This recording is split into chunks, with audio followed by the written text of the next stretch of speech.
Varicelle. Anatomie.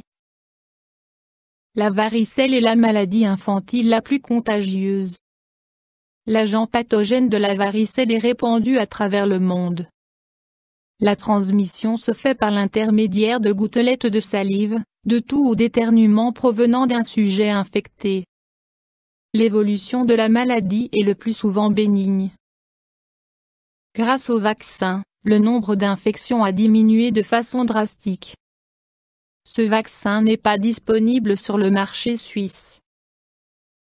Cause. L'agent pathogène est le virus varicelle zoster, appartenant au groupe des virus de l'herpès. La maladie est déjà contagieuse alors que le sujet atteint ne présente pas encore de symptômes. Le temps d'incubation, à savoir le moment entre la contamination et l'apparition des premiers symptômes, est de 2-3 semaines. Groupe à risque. L'éruption de boutons avec apparition de vésicules associées à des démangeaisons est le signe le plus typique de la maladie. Après 2-3 jours, les vésicules traversent plusieurs stades, macules, papules, vésicules et croûtes. L'éruption des boutons débute souvent dans le visage et le tronc mais peut s'étendre sur la peau du cuir chevelu, les bras, les jambes et également les muqueuses, bouche, organes génitaux. L'exanthème commence par de petites taches rouges. Des vésicules se forment rapidement, puis s'encroûtent après 1 à 2 jours, avec répétition du cycle tous les 6 jours. Troubles, symptômes. Fièvre, non obligatoire. Les adultes se sentent beaucoup plus malades que les enfants, durant la phase aiguë de la maladie. Examen, diagnostic. Le médecin porte le diagnostic en se basant sur l'anamnèse du patient et l'aspect typique des vésicules à l'inspection du patient. Options thérapeutiques.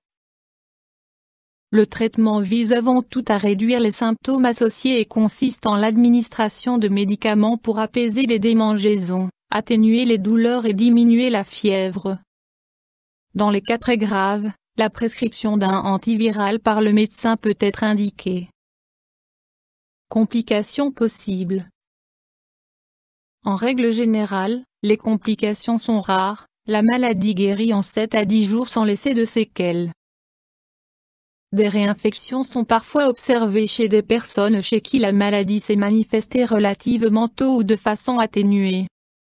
En raison de la persistance du virus à l'état latent, une infection secondaire par le même virus et chez la même personne peut se manifester après de nombreuses années sous forme de zona. Cette affection extrêmement douloureuse touche exclusivement les adultes. Aggravation de la maladie. Surinfection des vésicules par des bactéries. Atteinte des yeux et des poumons.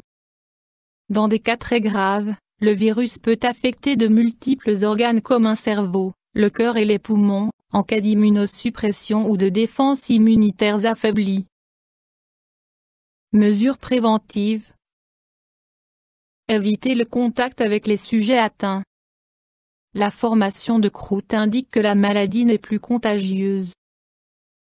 Après la maladie, le sujet est immunisé à vie. Comme signalé plus haut, une infection secondaire peut survenir chez l'adulte après de nombreuses années, le zona.